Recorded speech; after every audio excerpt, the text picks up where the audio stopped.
Hello scholars, welcome back to the Kemet Maasai Academy as we continue our series of motivational videos for students of all ages and sizes. So I'm reading from the Students Master Plan, Hardcore Rules for a Lifetime of Success. And the topic that I'm looking at right now is helping other students. For many reasons, it is good to help your fellows. Helping is normally a selfless act in which you put out effort in order to make somebody else benefit. But helping can also be seen as a selfish act because in helping others, you also help yourself. Sometimes the best way to reinforce your knowledge is to teach someone else, thereby reminding yourself of the concepts of whatever topic it is you are discussing, and even opening up yourself to new insights that never occurred to you before. Yes, the best way to learn is to teach. Have you ever heard that saying? Teach and you will learn. I have experienced that so many times. I have been teaching for over 25 years. And whenever each time I do a class, each time I do a lesson, I learn something new, at least one new thing. Because it just reinforces what you already knew, as well as it gives you new perspective. And sometimes the students ask you things, and in them asking it, you're saying, but I never thought of that before. Or I really didn't realize that I personally did not master that concept as much as I thought I did. And as teachers, we have to be humble enough to admit that, to say, you know, I never realized that there was this other aspect to the thing, right? So teach and you will learn. Teach and you will learn. If you understand something that your fellow classmate doesn't, try teaching it to him or her. You'd be surprised. The more you explain it to them, the better you will understand it yourself. It does not take anything away from you when you teach. It only adds. You can help other students by reminding them of homework and assignments and to revise for tests. You can quiz each other while preparing for a test. You can help other students by taking care of their stationery if you borrow them and if you see their property lying around on the desk or on the floor. You can help other students by not being disruptive in class and distracting them away from their lessons. When the teacher has to stop to correct you on your wrongdoing, other students miss out because the lesson was interrupted. This is so very important. You must respect other children's right to their education.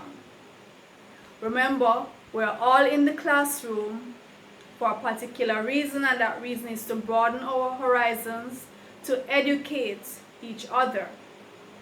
Teacher and student interchanging, exchanging, educating each other.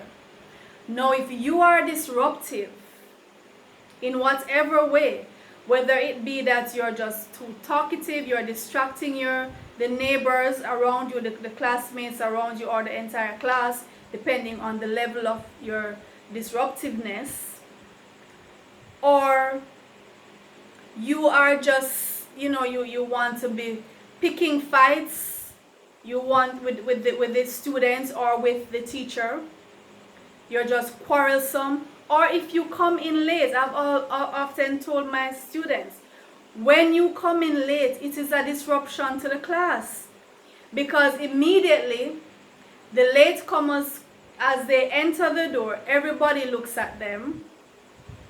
People start saying hi to them, people start asking them things even before they come into the class. It is like they are like an event that occurs. It is a big disruption when you come to the class late. So you should try to be early. You're helping the class by being there on time, by being prepared for the class, having the things that you need so that the lesson isn't stalled, right? All these things help towards everybody getting their education. Don't be disruptive. Don't come late. Don't pick fights. Don't bully anyone.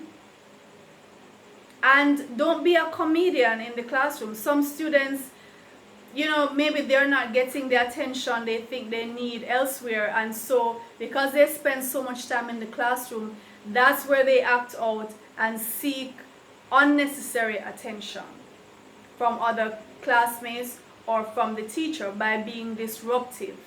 Please don't do that. Respect other children's right to their education. Even if you decide you don't want an education, you don't need one. Because I've heard students say, I don't need an education, I'm going to go hustle like my dad. I've heard students actually say those words. I see my dad hustling, I'm going to go hustle like that, and he's not educated and he's making money. I've heard students say that and mean that and actually drop out of school. Or mom does this and she has money, I don't need an education. If you decide you don't need it, right, allow other children their right to have one. The comradeship and camaraderie among classmates and schoolmates can be one of the deepest and sweetest bonds you ever forge in your life. These are your school days, to which you will look back with fondness and nostalgia. You interact with your classmates at least 5 hours per day for at least 5 days per week. They are your peers. You talk, laugh, eat, and play together, and yes, sometimes you disagree. But in your adult life, you will disagree with people from time to time. Neighbors, friends, co-workers, even your spouse and family members. Having disagreements doesn't mean you have to be unkind. Being able to accept other people's differences of opinion is a sign of maturity. Students who are older should make it their point of duty to help the smaller ones. You do this not only by showing them what to do, but also by showing them what not to do. If they need a little help in their schoolwork, be kind and assist. Be patient if they don't get it the first time. Remember that your teacher also has to be patient with you. Help your teacher to maintain order by encouraging the noisemaker beside you to be quiet. Help your teacher to get on with the lesson by not asking irrelevant questions or giving long-winded anecdotes. A student can be helpful in so many ways with so little effort. And remember, helping someone does not mean doing the work for him. It means showing him how to do the work for himself. That is very important. That's an important note to end on. Don't feel that giving someone your book and say, okay, write off the answers could be your best friend. Giving them the book and saying, just write off what I have, that's not helping them. That is not helping them. Because they're always going to need to come back to you. They don't know how you got the answers. They're still helpless. They still don't know what to do. Helping someone is showing them what to do, explaining to them how you arrived at your answer. So next time they can try for themselves and come to their own conclusions on their own.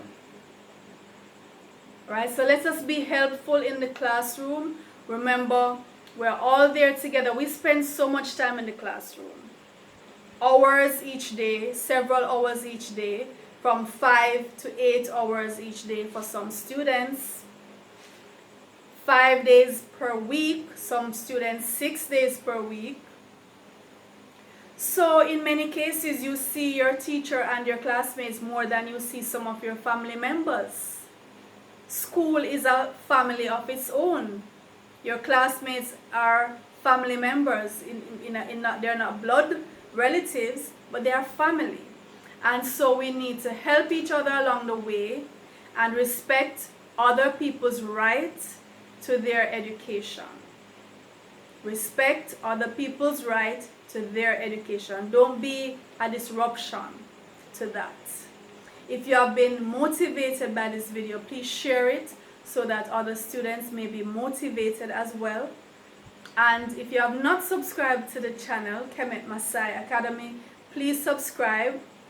And remember that on our channel we have loads and loads of mathematics videos from grade 4 to grade 11. So please take advantage of those and encourage your classmates, your siblings, your friends to watch those mathematics videos so they can sharpen their skills and stay ahead of the class. Alright, so I'll see you in the next video, scholars. Take care and stay motivated.